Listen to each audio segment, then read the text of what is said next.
Eu cheguei à conclusão recentemente aí do que muito dos problemas e uma grande parte do sofrimento da nossa geração atual, geração Z, existe por causa de uma visão incompleta da realidade.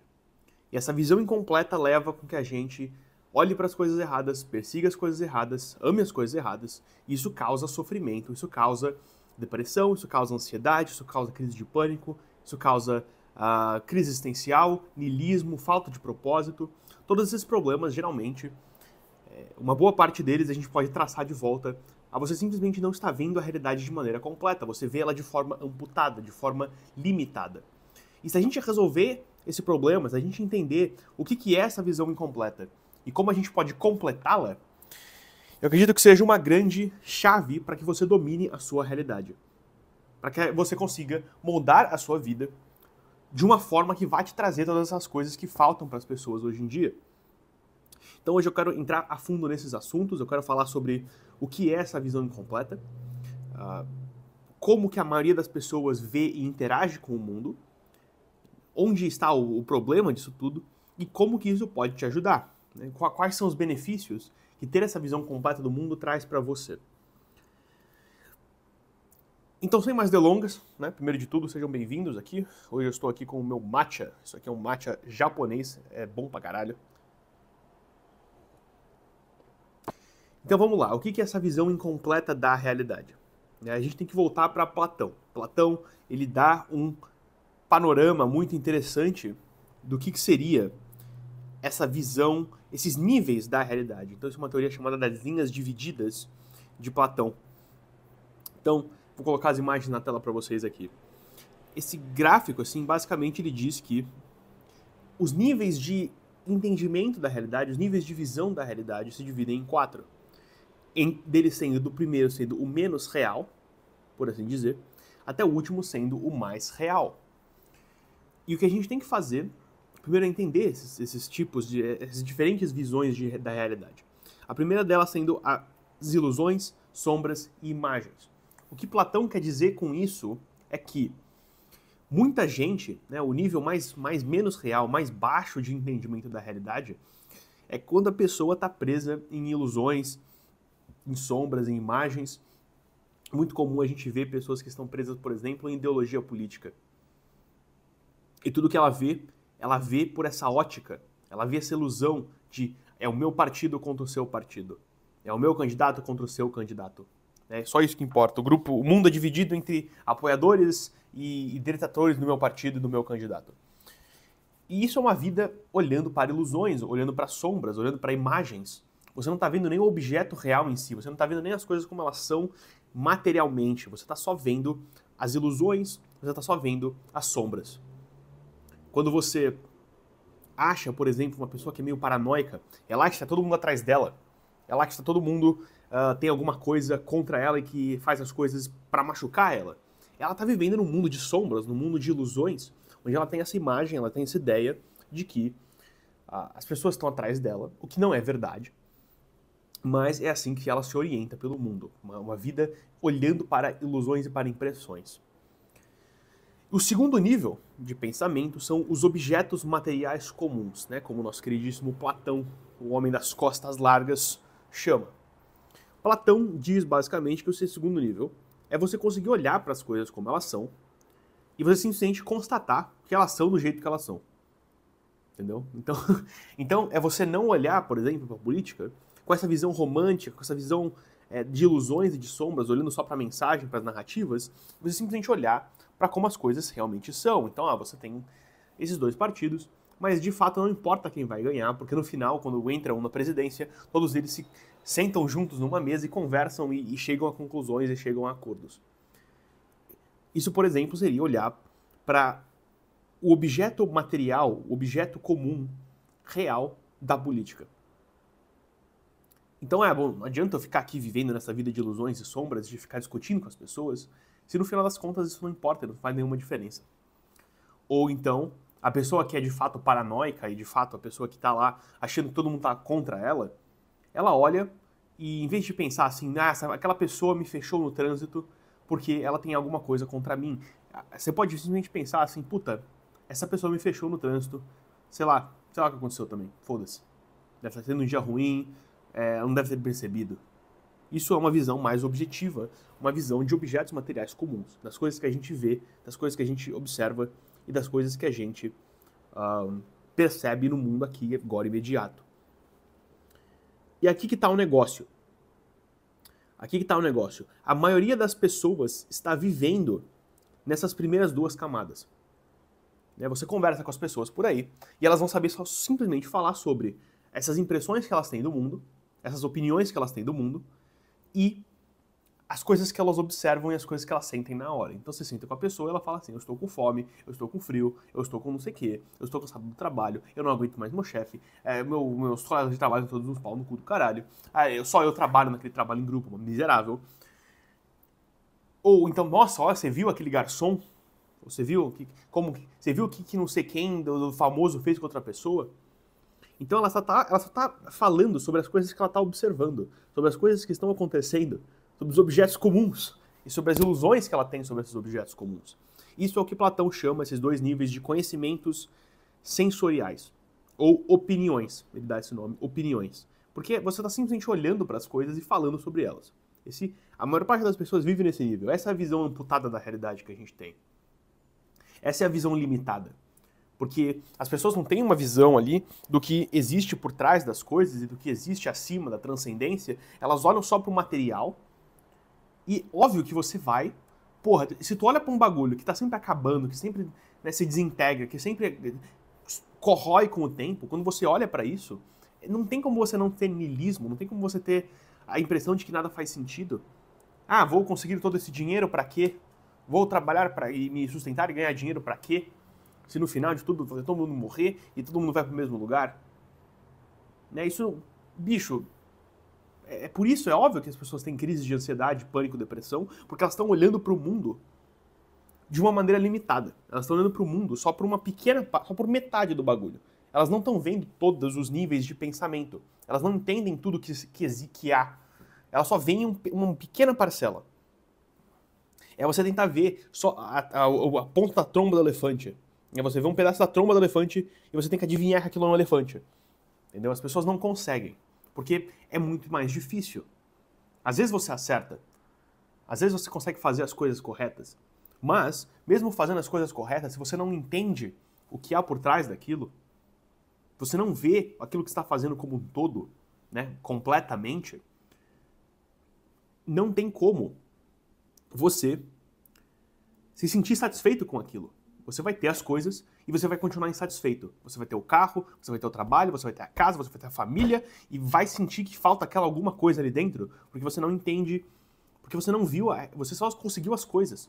E você está morrendo de medo de você perder essas coisas, mas na verdade é porque você não deu o próximo passo ainda.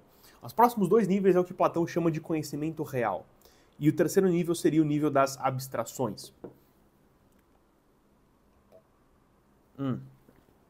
Então, quando a gente fala sobre abstrações, a gente fala sobre conceitos gerais que estão além, que transcendem a matéria. Quando a gente fala sobre matemática, é quando você ia para a escola e você tinha que fazer exercícios de geometria, você não estava lidando com triângulos de verdade, você não estava lidando com quadrados de verdade. Aquelas equações, elas não eram objetos materiais, mas elas continuavam sendo verdadeiras. Elas continuam sendo reais. Você não pode falar que, bom, por causa daquela equação que está escrita só no papel, quer dizer que ela não existe e que ela não é real. Isso é uma completa loucura do caralho, Isso é uma completa insanidade. É óbvio que isso não é verdade. É óbvio que não faz sentido. Mudando um pouco assim até, quando a gente fala de coragem, o que é coragem no mundo real? Sabe? O que é? Me mostre o objeto coragem. Me mostre o objeto justiça. Me mostre o objeto prudência. Você não consegue, porque essas coisas, elas exigem um nível de pensamento que sai da matéria. Um nível de pensamento que a gente não está simplesmente falando sobre as coisas que a gente está vendo, a gente está pensando na essência das coisas. O que Platão dizia? Ele tem a teoria das formas de Platão. Que todas as coisas têm uma essência. O que faz uma cadeira, uma cadeira? O que faz uma mesa, uma mesa? Porque elas têm essência, elas têm forma de mesa. Você só consegue saber que uma mesa é uma mesa. Pode ter uma mesa de cor diferente, de material diferente, mas se tiver uma mesa com 3 pernas, ela não é mais uma mesa. Então existe algo em comum com todas as mesas que faz com que aquilo seja uma mesa. Isso serve para as mesmas coisas, isso que o Platão chama de formas, e para a gente conseguir chegar ao entendimento e o conhecimento dessas formas é só através do intelecto e da abstração. Né? Abstrair significa tornar abstrato. Tornar abstrato significa que você não está mais olhando apenas para o material. Eu não estou olhando apenas para esse amigurumi de cacto que a minha avó fez. Eu estou olhando para o conceito de, sei lá, artesanato. Eu estou pensando na ideia do artesanato. O que torna uma coisa artesanato? Isso é uma abstração.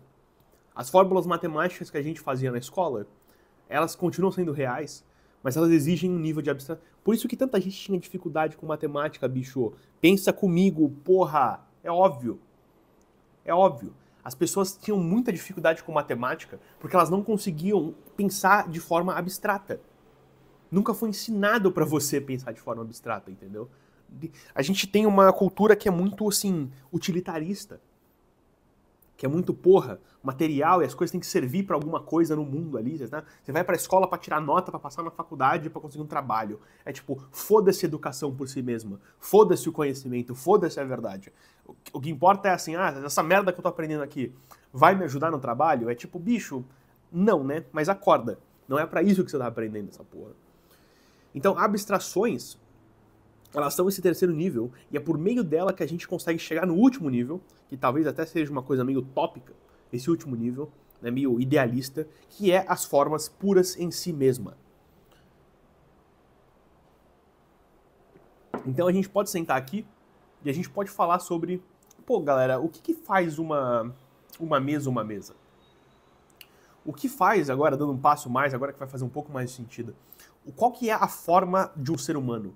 Qual que é a forma do homem? Né? A gente é só um bicho que come, caga, mija, dorme, transa e é isso aí? Entendeu? A gente nasce... Aí você fica aquele meme do nascer, puta, eu acordo e eu vou pro trabalho. Pra quê? Pra pagar aluguel. Pra quê? Pra poder ir pro trabalho de novo. Pra quê? Pra pagar aluguel. Aí, pra pagar imposto, entendeu? Você trabalha pra pagar imposto e aí você paga imposto pra continuar trabalhando, entendeu? E aí você vira esse negócio. Por quê? Porque você não parou. É porque as pessoas não param e pensam, bicho, mas pra que a gente tá aqui?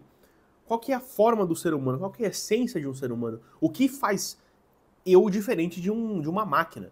Né? Porque, porra, se é pra acordar, produzir e dormir de novo, uma impressora faz isso. Você desliga a impressora, ela dorme. Aí você liga a impressora, ela trabalha.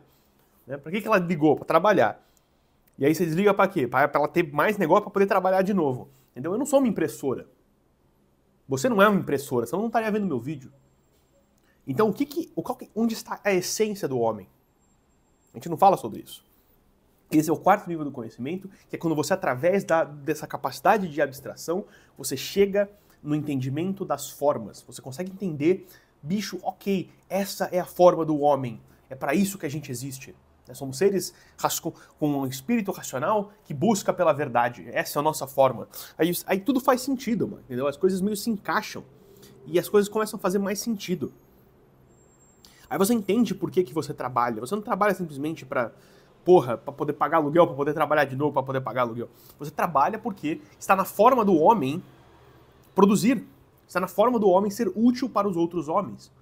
Você trabalha para fornecer uma utilidade para as coisas, né? Para ser útil para as outras pessoas. E como a maioria das pessoas só vive nesse mundo de opiniões e nos primeiros dois níveis, ela só conhece as coisas que são materiais e ela só conhece as coisas que são instáveis. O que é o que a gente falou já. As coisas materiais, elas são instáveis, elas são mutáveis, elas estão sujeitas a todas as degradações do tempo, elas se esvaem, elas viram pó. E quando a gente só tem essa visão, quando é só isso que a gente conhece, né? A gente conhece, a gente olha, a gente deseja aquilo, a gente persegue aquilo, a gente ama aquilo, e obviamente você está construindo todo o seu senso de amor e valor e objetivo em coisas que são instáveis. Né? Como já diz aquela famosa passagem da Bíblia, você não pode construir o seu castelo numa fundação de areia. Né? Porque, porra, vem a água, a areia, leva embora. Você tem que construir as coisas na pedra. E o que a maior parte das pessoas faz com essa visão butada da realidade é construir um castelo em cima da areia. É subir a casa dela em cima de um posto de lama. É tipo, tá bom, ok, mas essa porra vai mexer, entendeu? Vai se estatelar. Então quando você coloca o seu valor nisso, você coloca a sua visão nessas coisas materiais, e nessa visão putada de mundo, você persegue e você alcança essas coisas, elas nunca vão suprir aquela vontade, e você vai estar sempre com medo de perder. Então você não pode apoiar a sua vida e apoiar as coisas que você acredita em coisas que mudam, entendeu? Em coisas que são instáveis. A gente tem que ter um apoio, a gente tem que ter a visão em coisas que são imutáveis, em coisas que são eternas, né? Porra, no futuro a gente pode estar fazendo mesas que flutuam, né? Elas flutuam e elas são todas de vidro, mas elas continuam sendo mesas. Por quê? Porque a essência de o que é uma mesa, a forma de uma mesa, ela continua sendo eterna. Ela é imutável, ela é imaterial, ela não é afetada pelo tempo porque ela está lá, ela sempre existe. Ela existe em algum lugar e ela está lá. Eu posso escrever equações na areia, numa folha de papel, numa pedra, numa lousa, mas existe alguma coisa ali, né? Aquele conceito, ele está ainda em algum lugar que não importa onde eu coloque ele, ele ainda vai continuar existindo eternamente. Né? Mesmo que a gente não existisse, ainda existiriam essas fórmulas matemáticas. Por isso que as pessoas falam que às vezes tem gente que fala que a matemática foi descoberta.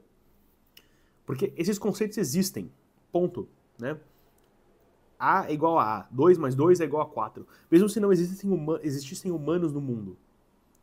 E se a gente não conseguisse falar e se comunicar, 2 mais 2 continuaria sendo 4. Então existe algo que é eterno, imutável, imaterial, e é nisso que a gente tem que colocar a nossa vista, é nisso que a gente tem que perseguir e amar e desejar e valorizar. Porque aí tudo se encaixa na nossa vida. Né? Como que isso te ajuda? Imagina que você é uma pessoa, né? Imagina que o mundo moderno, né? O mundo no geral, é uma grande correnteza, é um rio com uma correnteza nervosa. E você tá ali, sentadinho, né? De pé, e aquela porra daquela água tentando te levar, tentando te jogar de um lado pro outro. Quando a gente vai aumentando o nosso nível de entendimento, nosso nível de visão da realidade, nossa capacidade de fazer abstrações, a gente vai melhorando isso e a gente vai criando um conceito que eu acho muito legal chamado densidade pessoal. A gente vai se tornando mais denso, né? Lembrem, na física, a densidade é massa dividida pelo volume. Como todos temos o mesmo volume, o que aumenta é a massa, né? Quanto maior a densidade de uma coisa, mais sólida ela é, mais pesada ela é, mais estável ela é. Então você vai adicionando esse peso no seu entendimento do mundo, esse peso na sua pessoa, e essa correnteza, ela não tá mais te deixando desesperado. Você não tá mais sendo jogado de um lado pro outro entre ideologias políticas e ideias malucas, e niilismo e TikTok. Você não tá mais sendo jogado nessa correnteza de coisas aleatórias. Você desenvolve essa densidade pessoal que te mantém ali aterrado no lugar calmo, tranquilo, sereno, até que você simplesmente olhe a situação e você decida se mover você mesmo. Você não é mais movido, você não tem aquele fear of missing out, FOMO, né, medo de estar perdendo uma oportunidade que está todo mundo fazendo. Você não tem mais esse medo. Você simplesmente se mantém ali calmo, né, as coisas não estão te jogando mais de um lado para o outro. E assim que você olha, pondera e chega a uma conclusão, você mesmo decide que vai agir. E você mesmo decide agir. É assim que você domina a sua realidade, entendeu? Não é mudando todo mundo ao seu redor e fazendo que as pessoas gostem de você e ganhando muito dinheiro e ficando sarado. Isso são coisas óbvias, são coisas legais. Mas você muda a sua realidade de fato quando você é capaz de setar o que você vai fazer nos seus termos. Quando você consegue digitar quais que vão ser os seus movimentos por você mesmo, e não porque as circunstâncias estão te jogando de um lado para o outro. E como a gente faz isso? Como a gente desenvolve essa visão completa da realidade? A gente pondera sobre as coisas, né? Esse é o papel da filosofia, esse é o papel do estudo, esse é o papel do conhecimento. É que você desenvolva essa densidade pessoal, é que você pense nas abstrações e nos conceitos que estão além do mundo material. E com isso, você se torne mais sólido, mais estável, mais forte, mais útil para todo mundo. E aí você consegue ter esses grandes resultados na sua realidade, tá certo? Então, se você gostou desse vídeo, Não esquece de comentar, se inscrever, que isso ajuda pra um caralho. E eu vejo vocês na próxima, meus velhos. Tchau.